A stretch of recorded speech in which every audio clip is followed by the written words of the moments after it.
Assalamualaikum warahmatullahi wabarakatuh. Perkenalkan, nama saya Diana Rafi Handayani dengan NIM 240311149. Jadi di sini saya akan menampilkan video tentang DDGJ atau deteksi dini gangguan jiwa. Selamat menonton, terima kasih. Misi, Assalamualaikum Ibu. Waalaikumsalam. Nah, silakan duduk. Baik Ibu, terima kasih. Selamat pagi Ibu, perkenalkan Bu, saya Revi, mahasiswa dari Keperawatan Universitas Bamada Slawi. Di sini saya akan melakukan wawancara dan pengkajian singkat dengan Ibu ya. Kalau boleh tahu, ini dengan Ibu siapa ya? Retnawati. Nah, Ibu Retnawati, panggilan yang disukai apa? Retno saja. Baik Ibu Retno ya. Jadi tujuan pertemuan kita hari ini adalah untuk mengetahui kondisi kesehatan Ibu Retno secara menyeluruh ya, baik fisik maupun perasaan yang Ibu alami akhir-akhir ini. Mungkin waktu yang kita butuhkan sekitar 15 menit ya Ibu, dilakukan di ruangan ini saja ya Bu. Dan topiknya pembicaraan kita seputar keluhan yang Ibu rasakan. Apakah Ibu Retno bersedia? Saya bersedia. Baik Ibu Retno, kalau bersedia kita mulai ya Ibu. Ibu Rere, selama beberapa minggu terakhir ini, apakah Ibu sering merasakan sakit kepala, terutama saat sedang banyak pikiran atau merasa tertekan? Kebetulan akhir-akhir ini tuh saya cukup sering merasakan sakit kepala. Nah, biasanya muncul kalau saya lagi kepikiran masalah di rumah atau merasa capek secara pikiran. Rasanya kepala berat dan gak nyaman. Baik Ibu, kalau terkait dengan pola makan, apakah Ibu merasa nafsu makan Ibu berubah atau menurun dibandingkan dengan sebelumnya? Nafsu makan saya memang menurun. Nah, kadang dalam sehari saya cuma makan sedikit, bahkan kadang gak selera sama sekali. Padahal sebelumnya tuh makanan saya teratur. Baik, lalu bagaimana dengan pola tidur Ibu? Apakah Ibu mengalami kesulitan untuk memulai tidur atau sering terbangun di malam hari? Saya sering kesulitan tidur. Kalau sudah tidur pun saya gampang kebangun di tengah malam, nah, dan susah buat tidur lagi. Akhirnya paginya badan saya terasa lelah. Oke Ibu, lalu apakah akhir-akhir ini Ibu merasa lebih mudah takut atau terkejut terhadap hal-hal kecil? Akhir-akhir ini saya merasa lebih sensitif. Nah, hal kecil saja bisa bikin saya kaget atau takut. Padahal sebelumnya saya nggak seperti itu. Baik Ibu, selanjutnya selama ini apakah Ibu sering merasakan perasaan tegang, cemas atau khawatir yang muncul mungkin hampir setiap hari? Perasaan cemas itu hampir selalu ada ya. Nah.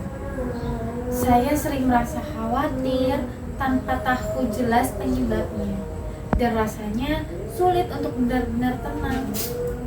Selanjutnya, apakah Ibu pernah merasakan tangan Ibu tuh gemetar, terutama saat Ibu sedang merasa cemas atau tertekan? Pernah. Biasanya kalau saya lagi cemas atau panik, tangan saya terasa gemetar dan badan jadi gak nyaman. Oke Ibu, bagaimana dengan sistem pencernaan Ibu akhir-akhir ini? Apakah sering mengalami keluhan seperti mual atau rasa tidak nyaman di bagian perut Ibu? Saya sering rasa mual dan perut gak enak sekali. Kadang sampai bikin saya makin gak nafsu makan.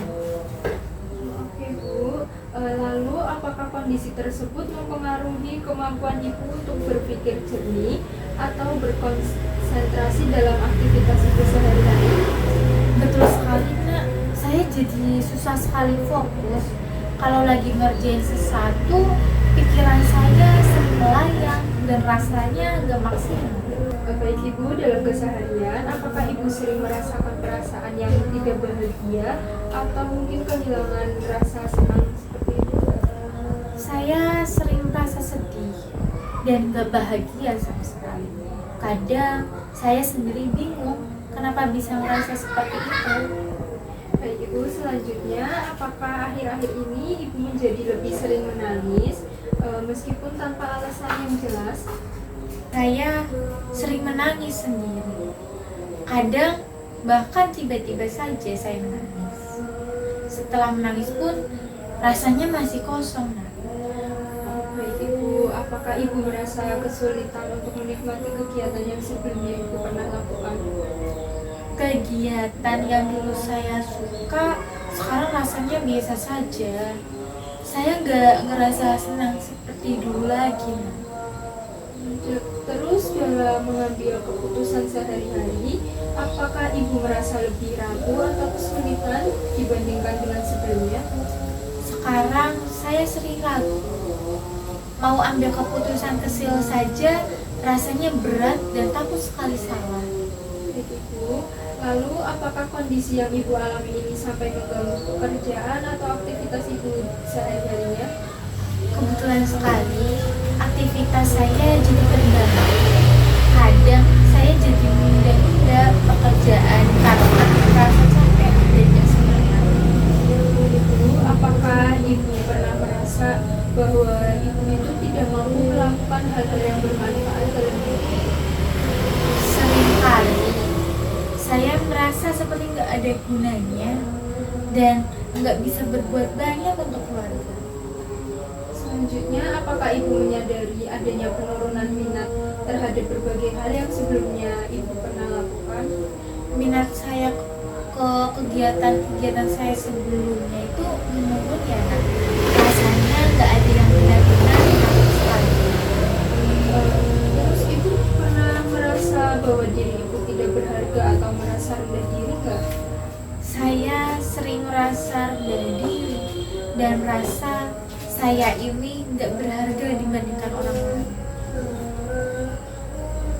Ibu Rere, apakah pernah terlintas di pikiran Ibu untuk mengakhiri hidup atau merasa hidup Ibu sudah tidak ingin dilanjutkan lagi?